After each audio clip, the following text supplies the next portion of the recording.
Invitamos también al doctor García Arrarás, catedrático e investigador del Departamento de Biología de la Facultad de Ciencias Naturales, quien va a estar presentando a nuestro invitado, el doctor Jonathan Pevsner.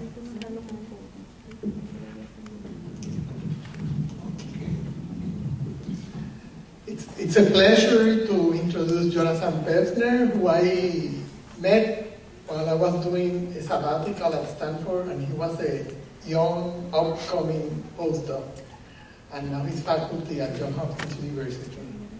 Dr. Jonathan Pevsner did his bachelor's degree in psychology at Haverford College in Pennsylvania, and he then went on to Johns Hopkins, where he did his PhD in the Department of Pharmacology and Molecular Sciences under the supervision of Dr. Solomon Snyder. From there, he went west to Stanford, where he did postdoctoral work under Richard Scheller in the Department of Molecular and Cellular Physiology.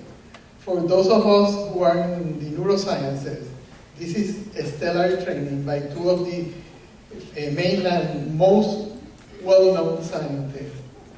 Following this distinguished training, Dr. Pevsner returned as an assistant professor to Johns Hopkins, where he's presently professor of the Department of Neurology at the Kennedy Krieger Institute and holds appointments in the Department of Psychiatry and the Department of Neurosciences of the Johns Hopkins School of Medicine. Now, when you look at his career, one cannot fail to notice that among his multiple publications and presentations and his awards, there are in reality three Dr. Pevsners. The first one is the neuroscientist, who is interested in the basic biology of the human nervous system and its dysfunctions in brain disorders and diseases. This Dr. Pevsner has studied the cellular mechanism of odor and the traffic of vesicles in neurons, and more recently has studied lead poisoning, schizophrenia, and autism, among other human disorders. The second Dr. Pevsner is interested in bioinformatics and the application of computer sciences to study the human genome. This Dr. Pevsner is the director of the Bioinformatics Core Facility at the Kennedy Krieger Institute and has developed computer programs to explore the avalanche of data that is coming out of multiple sequencing projects. He has written books, chapters, and a book entitled Bioinformatics and Functional Genomics that has even been translated to Chinese. The third Dr. Pevsner is an historian and a fan. I will say he's obsessed with Leonardo da Vinci. He has given lectures in various museums on the relationship of Leonardo da Vinci's study and modern-day brain study, and has participated in the History Channel and Discovery Channel programs about Leonardo da Vinci. Today we are lucky because we have the three Dr. Pevsners together, and like his hero, Leonardo da Vinci, the triplet, Dr. Pevsner, will attempt to bring together the art and the sciences. Let's welcome Dr. Pevsner.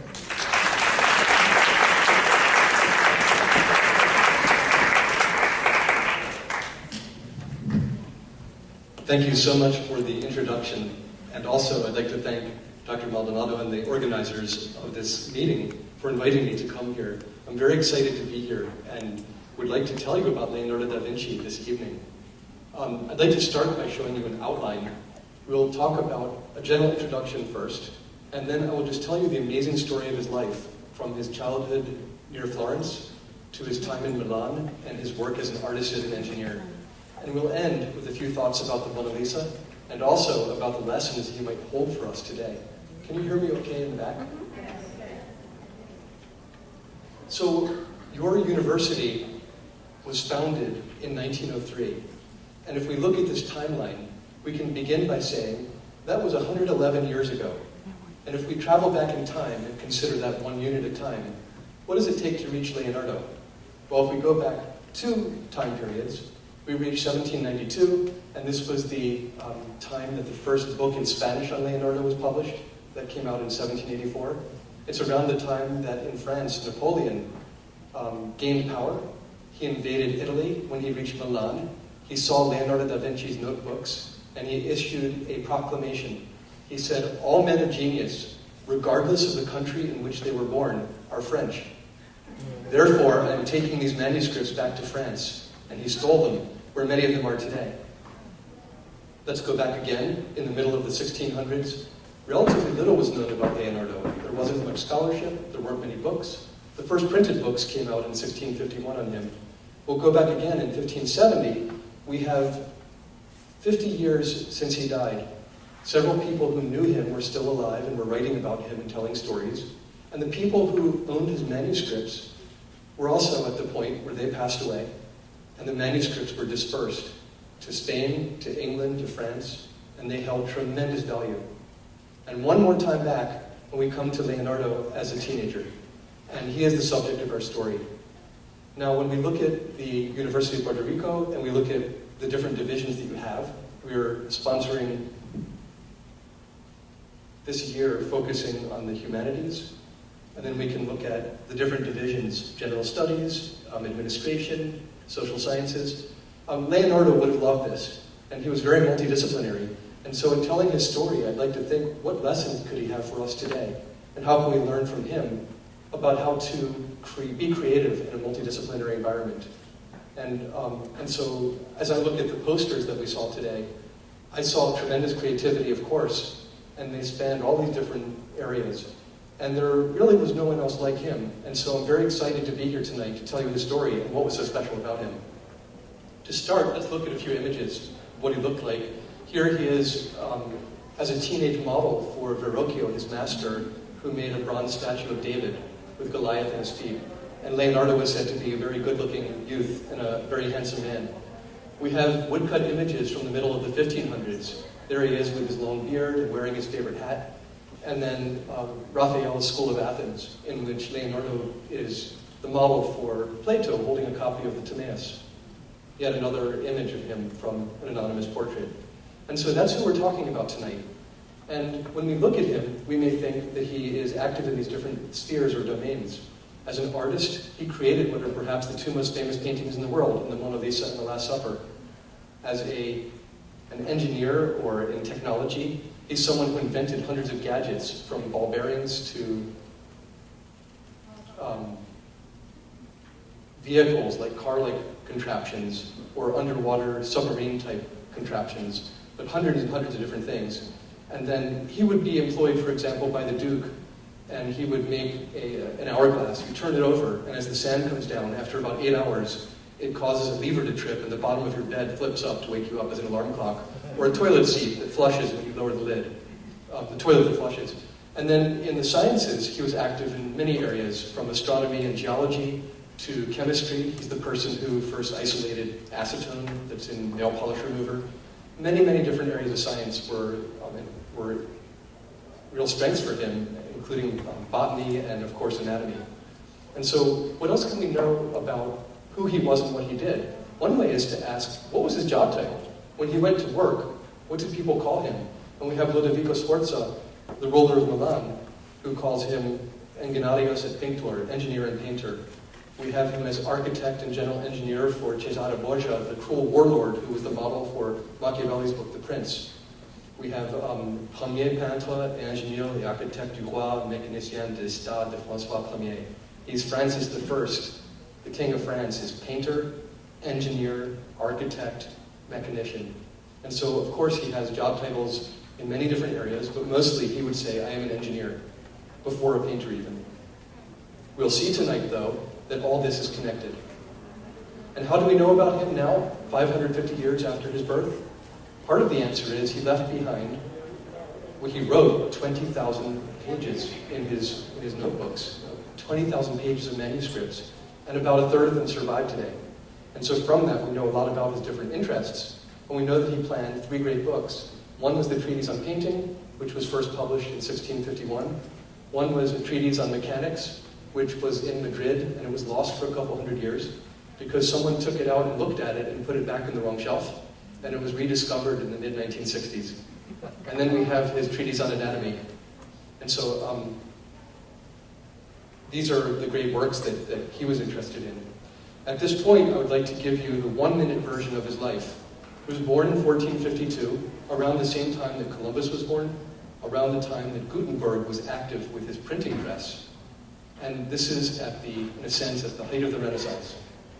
He grew up outside of Florence near Vinci, and through his father he got a position as an apprentice in the workshop of Verrocchio in Florence. And there he learned to become a master painter. He was probably not very happy by age 30, and he left, and he went to Milan. And in Milan, we learn much about his activities and interests, and we see him, for example, as an engineer. Here's a drawing of a cam. We see him as a painter, creating the Last Supper, and we see his interests blossom. He then had to leave Milan and flee when the French invaded. He moved to different places, and that included going back to Florence. He creates the Mona Lisa. He does many studies on anatomy, and by age 67, he passes away in France as a guest of the King of France. So that I would call the 1-minute version of his life. What I'd like to do next is tell you his amazing story, and I will begin with his youth. He made this picture of the fetus in the womb, this drawing, which is really amazing, and I'll use it to imagine that this is Leonardo. And as he is born and comes into the world, what sort of a child was he? Well, he tells us he's working on the problem of flying machines and flight of birds, and he leaves this very curious memory. It seems to me, I seem to have been destined to write in such a detailed manner on the subject of the kite, nibbio, a kind of a bird. For nibbio in Italian, unfortunately, I don't know the Spanish word. In one of my earliest childhood memories, it seems to me that when I was in my cradle, a kite flew down and opened my mouth with its tail and struck me many times with the tail on the inside of my lips. This is weird. It's very weird. He was very strange, and he says a lot of strange things. And Sigmund Freud came across this quote and said, Leonardo da Vinci had problems. And he wrote a book about him about 100 years ago. It's a wonderful little book. And one thing that Freud did was he looked at this beautiful painting by Leonardo da Vinci. This painting is in London in the National Gallery. When I was 17 years old, I saw this painting, and I stopped and I looked at it for 6 hours. This is how I became interested in Leonardo, by seeing this painting. It was so beautiful, and I couldn't stop looking at it and thinking about it. Well, what's in this painting? It's actually called a cartoon. It's a preparatory sketch for a painting, and it shows the Virgin Mary seated in the lap of her mother, St. Anne, holding infant Jesus, who blesses John. Freud looked at this and said, are you kidding me? Are you telling me this is a woman and her mother? These two women look like they're the same age. And in fact, Leonardo had two mothers. He had deep problems. His two mothers were Caterina, his mom, and this is the family tree. In the blue box to the top, Caterina is his mom, and Ser Piero da Vinci is his dad. He was born in 1452, and he didn't have any brothers or sisters. And at the time that he was born, his mom married someone else that very same year, and his dad married someone else the very same year. And so his two mothers that Freud talks about are his biological mother and his stepmother. Well, Ser Piero da Vinci wanted to have more children, and so he married, and her name is Albiera, and they didn't have any children.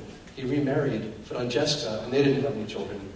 He married Margareta, and they had Antonio, Giuliano, Lorenzo, Violante, Domenico, and then with Lucrezia, he had Margareta, Benedetto, Pandolfo, Giuliano, Bartolomeo, and Giovanni. And so these are the half-brothers and sisters of Leonardo da Vinci. They were a very close family. When the father died, all of the half-brothers and sisters got together to sue Leonardo over the estate. And so he has a very strange letter from one of his brothers saying, my dear brother, I've received news that you have had a child, and I suppose you expect me to be happy when you have created a watchful enemy who can only profit by your death. A very, very strange thing to say, but Leonardo was a very strange person. So, as a youth, he showed tremendous creativity, tremendous talent in the arts. He got into Verrocchio's workshop, and he became a master painter. His first dated drawing is shown here, and it shows, to me, I'm not an art historian, but this is someone who is drawing this, who has a deep love of nature. And you can almost feel that he's on a hillside, looking down over a valley. You can almost see the shimmering of the leaves, and the sense of vibrancy, the sense of life. There's also something else that's odd here. There's some writing at the top left, and let's go take a look at it. If you blow it up a little bit, this is written backwards. And so we'll go here, this says Adi 5 d'Agosto, on the 5th of August, 1473, written backwards. And almost all of Leonardo's writings are in mirror script. This is not because he was trying to hide anything, it was just easier for him. If he needed to write in forward script, he could. For example, when he wrote a letter to someone, or made a military map for a warlord. So this is one of the things that I think is just charming about Leonardo. He's very special in the way that, how he goes through life in so many ways. So he's in Florence. At age 21, he becomes a master painter. And I'll mention just two of his paintings. The Ginevra de' Benci is of interest. It's the only painting in the Americas by him. It's in Washington, D.C., in the National Gallery. I hope you'll have a chance to visit it. And you can see at a very early age, in his early 20s, his interest in atmospheric effects, the way the atmospheric background is blue, and it's really extraordinary. The other relatively early painting is the St. Jerome. An uncle of Napoleon came across this in an antique shop, and he thought this was something very special. And so he searched throughout Rome, looking as hard as he could to try to find the missing piece. And he found it on the table of a cobbler shop. And he put them together, and they're in the Vatican. And so, in Vatican City. And so this is the St. Jerome. And St. Jerome is the one who went to the desert, and he's beating his chest with a rock as a lion roars in sympathy. And that's the lion that had a thorn in its paw, and he pulled that out. And St. Jerome is the one who, besides torturing himself, wrote the Vulgate version of the Bible that was famous for over 1,000 years. And so he's a very special person, and if you look at different paintings of St. Jerome, none of them, to me, have this kind of anguish or pain that the saint is feeling. And if you look at the musculature of the neck and the shoulder, you can see that the advice Leonardo was given, as for other artists in Florence, was to perform an autopsy if possible. If you can't actually work on a cadaver, then at least observe an autopsy. And so artists were told to be thinking about anatomy, and this would have been Leonardo's introduction. Now, while he's in Florence, he's also an engineer, and here we have him studying a possibility of perpetual motion. This at the top left is a water wheel, and the main idea is that you could have this wheel go around, and when the wheel goes around, it lifts water, and the water falls and makes the whole thing operate, so it will keep operating. And there was a debate at the time as to whether this was possible, and Leonardo decided it's impossible because of friction and the loss of machine efficiency. But this was a debate at the time. And when you see an engineering drawing, there's a very special way to think about it, in contrast to the history of art. In the history of engineering, we can ask, is this a machine that he actually built? Or is it a machine that he imagined? Or is it a machine that he saw at someone else's work site? Or perhaps he read about it in a book. These are all different possibilities that we can distinguish. And as we look at a timeline for the history of engineering, we can see that in the 1200s, there were occasional mentions of engineering topics by Roger Bacon or Albertus Magnus. In the 1300s, we have Viard de Onnecourt, and we have Guido da Vigevano, a couple really important engineers who wrote little notebooks that survive, but not much else. When we come to the 1400s, which is Leonardo's time, we find 17 major treatises or notebooks, including one by Leonardo. And this is a real explosion in the interest in writing down and recording what was known about engineering. Leonardo has a central place in all of this. One person has written that if all that survived of Leonardo's work was his drawings on textile machinery, he would have gone down as the great engineer of the Renaissance. That might be a little exaggeration. By the late 1500s, we have books printed on engineering, and they show Leonardo's influence. So, one example of a machine of his, in the center you have a completed machine.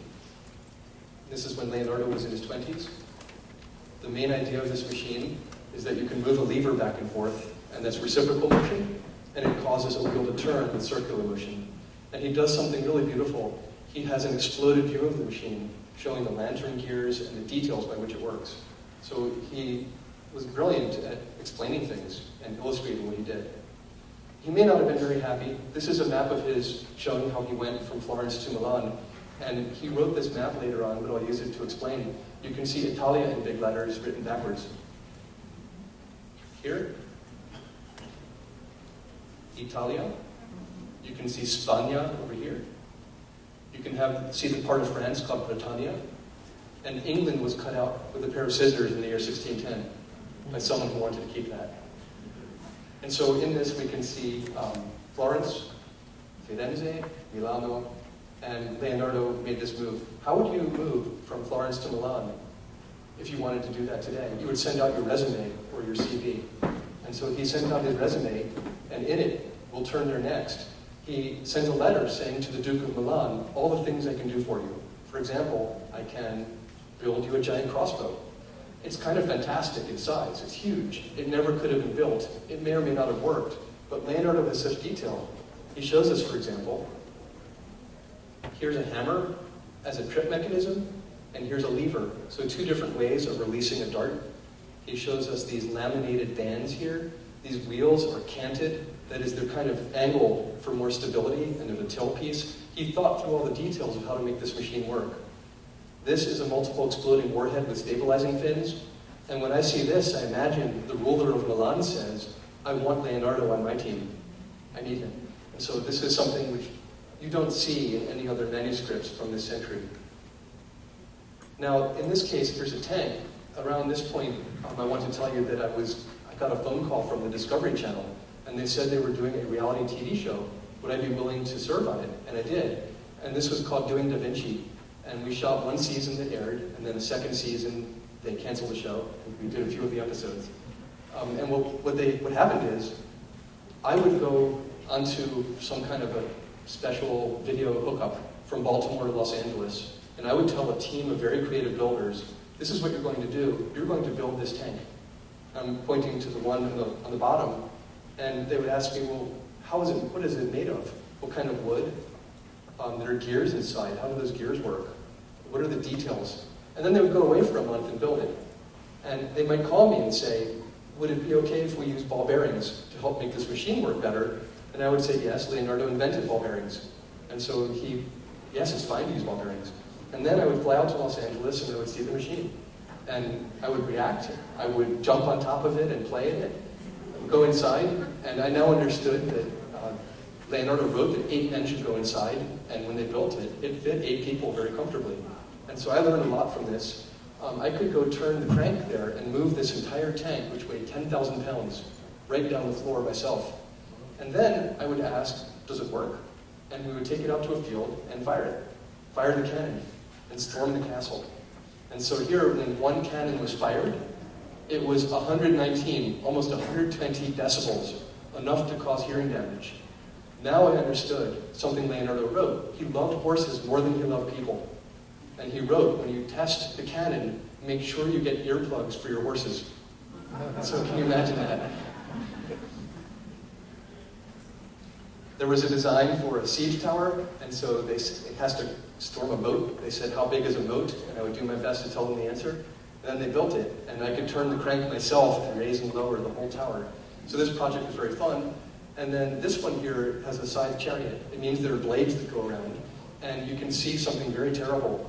These are, I will hate to say this even, these are legs and arms that have been cut off. This is very gruesome. And Leonardo wrote, this will kill and injure as many of your friends as your enemies. And he understood this was a terrible machine and that it wouldn't even be very effective in war.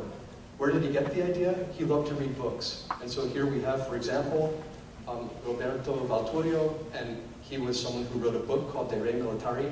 It came out in Latin, and as soon as Leonardo didn't read Latin, as soon as it came out in Italian, Leonardo got a copy and copied many pages of this, dozens and dozens of pages into his own manuscripts.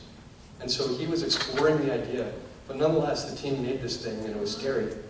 They were really worried that someone could get killed because it's very, very sharp blades and very dangerous. And here you can see it slicing through a watermelon here on the ground.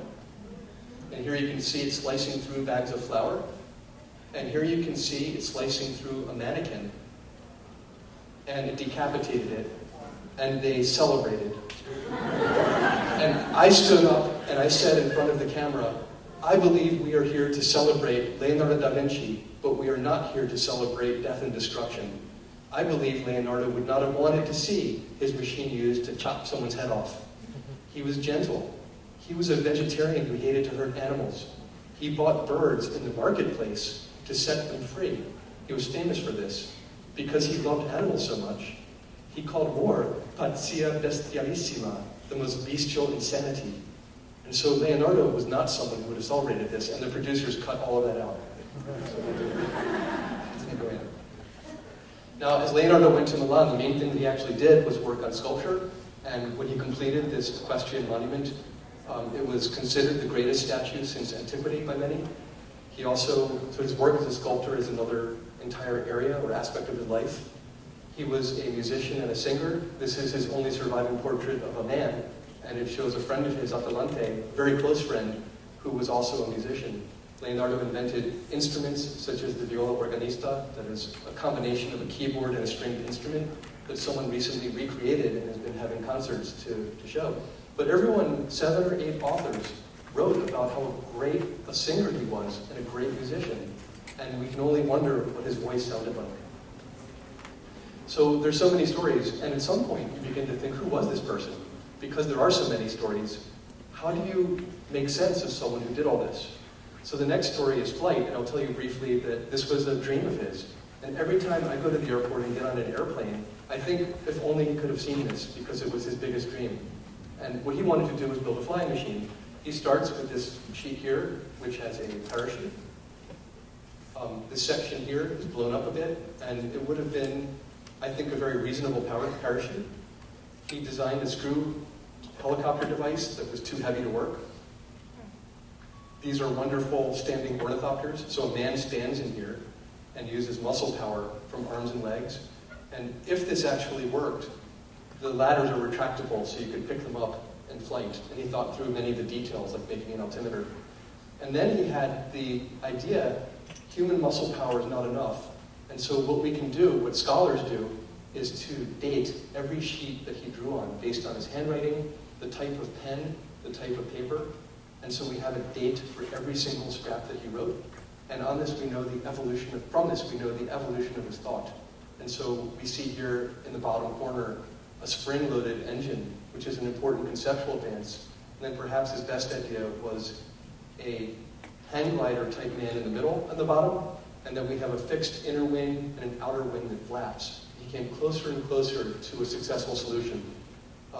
And the final thing that I'll tell you about flight is that in 1505, he wrote a little treatise on the flight of birds. And the last page of it is shown here. And on the bottom, he has a rare moment when he's emotional. And that's in this red box region. And I'll just blow it up. It says, the great bird will take its first flight from the back of Mount Swan, filling the universe with wonder, filling all writings with its fame, and eternal glory to the nest where it was born. This is wonderful. It's so romantic. He wished it so much, and he thought it would be so special. So our next story is on the brain. And on this, he wasn't paid to be an anatomist or to study the brain. This was beyond what he would need as an artist.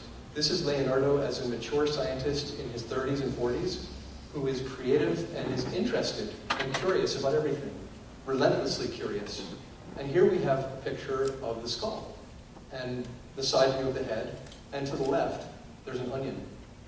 He writes, if you have an onion and you cut it through the middle, you would see different layers. And he describes what those layers are. And he says it's the same thing with the brain. And so he lists the actual things, the flesh, the pericranium, the cranium, the dura mater, the pia mater. And he writes the same thing above this skull at the top here. Where did he get the idea of how to name all these things? The answer is from books. He always liked to read. He wanted to know what do others know, and then he tried to set the books aside and see for himself. In this particular case, there were two main sources.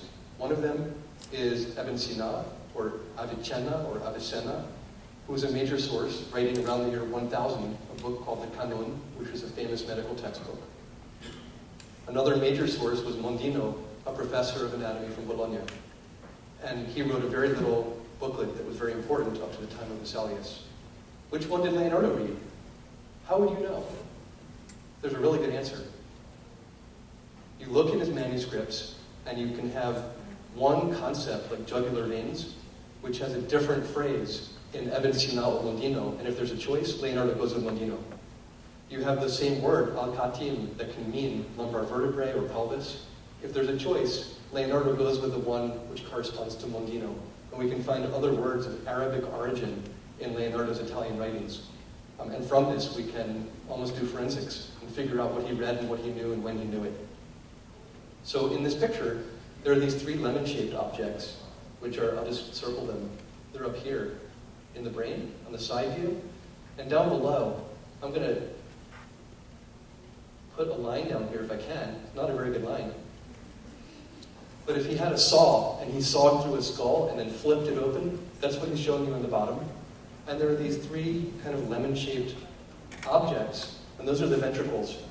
And what he has for the ventricles is the names, imprensiva on the front, memoria in the back, and senso comune in the middle. So memoria is the memory, and everybody agreed, if you hit someone in the back of the head, they lose their memory.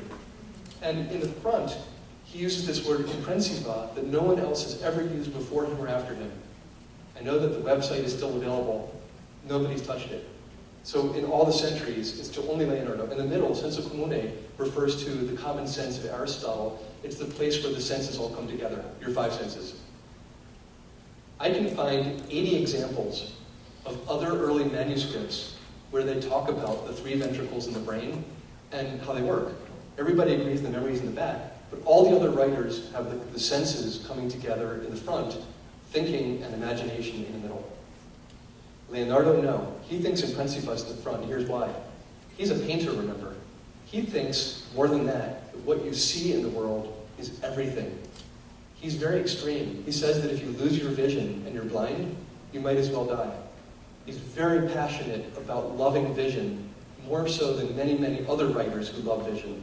He's extreme. And he thinks that through what you see, to see is to know. That's how you learn everything there is. He thought it so special, the brain deserved its own part right in the front that was only for vision, and that's what the imprensiva is. He also put the intellect there, thinking that's how important it is. And so this is a very radical approach, and he was completely alone in his thinking. We see it over and over again in other drawings where the imprensiva is up front, comocho, or thought, is in the middle, memory in the back. And the idea of these ventricles is, this goes back to a very ancient debate. Where is your soul? And everyone may have an opinion about it, but there are two basic ideas. One idea is that the soul is in your heart. Why? Well, you have a heartache when you're in love. You have a gut feeling, or you have a visceral reaction. You have so much that you feel in your heart that's emotional. If you bleed someone and they lose their blood, they lose their consciousness. And so people believed the heart is the action. Shakespeare wrote, "Tell me where is fancy bred, or in the heart, or in the head." Others thought that the ventricles in the brain are where the soul is. People like Alcmaeon, Hippocrates, Herophilus, Erasistratus, ancient Greeks. And so today we would say the ventricles are fluid-filled portions of the brain that have a fluid that provides nutrition and support for the brain, but is not where our soul is necessarily. And other writers continue to follow this idea that there were these three ventricles in a way that differed from Leonardo's view. When he draws, and I'm just showing you these briefly, when he draws the skull, they're beautiful drawings, and the writing next to it is about how to locate the geometric center of the brain where the common sense or sense of community is. And so here we have him trying to locate that position, and he thinks the soul is connected to that. And if you would like to see what discoveries he made, for those who know anatomy, he's the first person to draw here the maxillary antrum or the meningeal vessels in the brain. So he has a lot of firsts. And something he has wrong here is all the cranial nerves are the ones that we use to feel and to smell and hear and see. He has them all crawling to the very center. So I don't know if I can point to this or not without falling off. I won't risk it. They all crawl right to the center, and that's not actually what happens. And I'm pointing here. These are right in the middle, they're little worm-shaped objects. Those are the nerves all coming to the middle. They don't really do that. So then finally, this is the last thing I want to tell you about his work on the brain. He has an idea. What if I go to the slaughterhouse, get an ox, get a syringe, which he probably would have had to build himself, put hot wax in it, and inject. The wax will go into the ventricles, it will cool and harden, and I'll have a shape of the ventricles. He describes this in detail. It works. The lower, he puts the label, the imprensiva, senso comune, and memoria. He shows it there. I've just enlarged it a little bit. how on earth did he do this? How would you know to do this? And I had to know, and so I went and got wax from a local beekeeper, and I melted it in my lab. I got a brain from the slaughterhouse. I found the opening of the third and fourth ventricles. I got a world-famous Johns Hopkins neurosurgeon who said, not only am I a neurosurgeon, I'm Italian, so it was perfect. On our very first try, we injected the hot wax. It cooled within seconds, and we dissected away the brain tissue and had a perfect cast of the ventricles, just like Leonardo's. If you know the brain, it has the corpus striatum, the hippocampus. All these structures are present there. And I would just like to tell you that it was easy. And it was easy because I had an atlas of the brain, Leonardo's instructions, a world-famous neurosurgeon, and there was no problem at all, first try. But for Leonardo, imagine how alone he was. No one had ever looked at an internal structure of the human body. And so he did that, and he transposed his findings to the human brain. And I would like to point out something that I think is as amazing as the Mona Lisa, which is, look where the nerves are now. They no longer crawl to the center. They actually are drawn accurately. And by the way, he discovered another pair of cranial nerves along the way. But accurate, look at all these beautiful, these nerves in here. They go where nature says, and what's so important to us today is that we have authority that tells us, this is the way things are, this is the answer. The nerves all go to one place. And Leonardo was able to use his eyes and his experience and say, no, I see something different. And for anybody, that is really, really hard to do. And so it's very special. Now, when it comes to illustration, look at the bottom right here. And look at this. If you wanted to explain to someone how the brain sits inside of the head, can you think of a more beautiful way? And so this is incredibly creative too, and he was a pioneer in anatomic illustration. Am I going too fast? Is it okay? So we're looking at his travels. He's in Milan when he's doing all these fun things. And I would like to continue with one more here with math. And we're moving along nicely. In his manuscripts, we come across a page in the Codex Madrid 2, which has a list of 116 books here. And there's not much information, just the titles. And it's not a full bibliographic entry, but it says, record of the books I left locked in the chest. So before he went on a trip, he made an inventory of what he had. And it includes wonderful titles. And I've been, since the time I was at Stanford with Dr. Garcia Arras, this was in the 90s, I've been collecting the books from Leonardo's library and trying to read them in Latin or Italian to understand what Leonardo knew and what his sources were. Some of them are very easy, like Aesop's Fables or Euclid. Some of them are very obscure. There's Jewish mysticism, cookbooks, military books, religious books, a whole wide range. And so what do we see here? Cecco d'Ascoli. There's very interesting authors from medieval times. And then in terms of math as a topic, we can see a book of Giorgio Valla that had math in it, Euclid, Alcabitio, that's a wonderful, wonderful math book that has a lot of algebra. And then sometimes it says Libro d'Abaco Mezzano. And so it's an abacus or a math book. And there's no description other than the size of the book or the kind of binding that it had. So it doesn't tell us the exact title that he owned. And so there are many of these, though. You can see a lot of titles. And then an arithmetic, the Quadratura del Circolo. And so there are a lot of books on math. And this math reading that he did included learning from the leading mathematician in Italy, whose name was Luca Paciolo, how to learning Euclid and learning geometry. He applied this to his studies of the circle and the square, as in the famous Vitruvian Man. He illustrated a book on geometry, The Divine Proportion, for Pacioli, and he spent a huge amount of his time trying to look at circles and squares and triangles and shapes. And I won't go more into this, except to tell you, if anyone is interested, it's an amazing subject on its own that we won't go into tonight, where he expressed creativity and did some really brilliant things that are really fun in math. He also couldn't add up a list of numbers. He was confused by sine, cosine, and tangent. He made a lot of mistakes. And he wasn't a perfect student. He wasn't a genius who knew everything. He was a man of his times. And when it comes to math, he was really kind of weak until it comes to geometry, where you have to visualize things, and he could see things that other people couldn't see. And what a gift he had. The math extended into his art in terms of proportions in the Last Supper. It extended into his engineering, of course. And this shows the elements of machines where he studied machine parts in detail. This deserves an hour or two.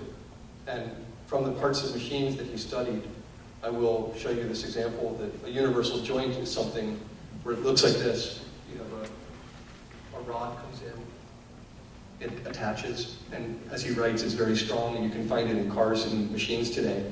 But as he's doing this, he also goes ahead and dissects the arm and the shoulder and realizes it's the same thing when an arm connects into the shoulder and rotates in that same way. And he was so excited by understanding this and understanding how the muscles and tendons and bones move when you raise and lower your arm. This delighted him. He wrote about it very excitedly. So in his engineering, we see it also cross over to his anatomy. And as he draws the correct curvature of the spinal cord for the first time, he's really presenting us with an engineering drawing, an exploded view, front, side, and back of the vertebrae. And this is what he says your approach should be to anatomy. So all of his different interests, here's the engineer's view of the vertebrae, all of his work is interconnected, multidisciplinary, which is our theme for why we're here at the symposium.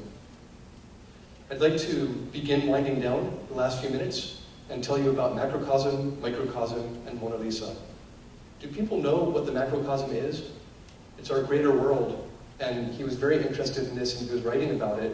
He revolutionized the field of cartography. These aerial view drawings over central Italy are spectacular. Another aspect of macrocosm, or our greater world, is geology. He suggested that the lower rock strata are geologically more ancient. He was the first person to suggest this 150 years before Nicolaus Steno said the same thing. And so this also is our greater world, or our macrocosm. What's the microcosm? That's man, and he shows the fetus in the womb here. He studies the mysteries of reproduction. And there's one painting where he put together his ideas about the microcosm and the macrocosm and what they mean. And do you know what that painting is? This is the idea of the late Sir Kenneth Keele, that this is the explanation of this painting. It's a very odd painting. You normally don't see a background that seems so disconnected from the subject of a portrait. And this is a very odd background in a way, but it shows Leonardo's ideas that he was thinking about and writing about the creation of the world, about the origin of the planet. And in the Mona Lisa, Professor Keele believes that she's pregnant, and that this is a picture of her in the act of creation of a child. And if you talk to Leonardo today, I believe that this is correct, and I don't know that it is. It's just my feeling, is that this is really what he was writing about at the time and thinking about. The macrocosm and microcosm, it shows in his other paintings as well, and other sketches and his writings. And he would tell you there's a third act of creation here. And any guesses? It's what the painter does in creating this painting. That's an act of creation, which brings the ideas of nature to those of us who are looking at it. And so it's a very exciting work of art. It's just very hard to look at it fresh. It's hard to see it for the first time. And in the history of art, there's a very different perspective where I'm introducing his thinking as a scientist, which I think was really integrally involved in what he was doing. Are there preparatory sketches? Well, perhaps just one. He writes about the smile and said, "These I intend to describe and illustrate in full, proving these movements by means of my mathematical principles," and he dissects the lips. It's cold. And so he would dissect lips or any other part of the body to help support his art. He talks to a man who's over 100 years old. The man dies, and he diagnoses arteriosclerosis. And as my final scientific explanation, Leonardo is told the heart has 2 chambers. And he says, no, I see 4. Leonardo is told that the heart is a respiratory organ. He says, no, it's a muscle, which it is, and it's our strongest muscle, which it is. He's told so many things. He makes glass models of the valves of the heart and studies how they work. He discovers a part of the heart called the moderator brand. I need one more hour to talk about the heart. Is that okay? There have been books written about his studies of the heart. And so that's Leonardo. Before we leave tonight, I would like to stop with a couple slides on lessons. When I think about Leonardo, I also think it overlaps with the interdisciplinary studies here. The words that come to mind we're all striving for excellence, innovation, education, inspiration, passion, creativity. I think we've seen them in Leonardo tonight. But also, that's what we want, and I can say very easily, that's what I saw in the poster session this afternoon. People here are doing all these things. I'd like to think about a couple of lessons. And I'm going to only show you one slide from what I do in my day job in the lab. There's a disease that involves this, it's a really terrible disease, and it involves this birthmark over the eye. We got a little bit of material from biopsy from that, purify the DNA, and sequence the whole genome. And then from the same person, we take some blood that we think is not affected by this disease and sequence the whole genome and compare them. And doing that, we found a mutation that causes a disease. And so this is my perspective as I'm doing my work. I'm thinking as a biologist. And so for Leonardo's lessons, I want to give you a couple biology examples. Many ideas in biology, and I think this is true everywhere, are really right, but they're rejected. And this happened to Leonardo. It happens over the centuries, and it happens to us today. The first complete genome of any organism was sequenced in 1995, and the people who wrote the grant application proposing to do this got it rejected by people who said it can't be done. The technology isn't there, it won't work, and it did work. The sequence of the human genome was accomplished in 2003, and there's a funny thing about our genomes. We have chromosomes, and little pieces of them are deleted and duplicated and flipped around and moved around in all of us in thousands of places. And nobody reported that. When the human genome was done, the data were all there, but no one was ready to see it. Nobody was ready to understand. And so I'm suggesting that the lessons that Leonardo has to teach us are that people haven't changed when we have the same opportunities to use our eyes in a very special way. Nobody's as special as Leonardo, I don't think. Well, maybe Michelangelo, okay. But Leonardo had something special, but in our day-to-day work, I took something when I made a particular discovery, every day for a year, I took the good stuff and threw it down the sink and threw it away every single day because in my mind I had an idea, this must be the bad stuff. And so I threw it down the sink. And then a year later I made the discovery, I've been doing the wrong thing. This happens to all of us. And so the question is, how can we learn to have better vision in a sense? And I think that an environment that's interdisciplinary or multidisciplinary can help make that happen. The tree of life was said to have two great branches, the bacteria and the eukaryotes. And someone came along and said there's actually a third branch called the archaea. He recently passed away. His name is Carl Woese, and he was right. And all his papers and grant applications on this were rejected early on. And then finally everyone saw that he was right. But it's typical that we come up against resistance, and this is true in artistic movements. It's true in all different domains. So, Leonardo, I'm just looking ahead, and I think this is my last slide and a half. We may describe him as one of the most creative minds in history, and I'd like to ask, what is the definition of creativity? It is productivity. Someone who's creative actually produces something. And it's also marked by imagination and originality. And so if you're productive, you accomplish some task. If you're imaginative, you combine concepts in some way. And someone creative makes something.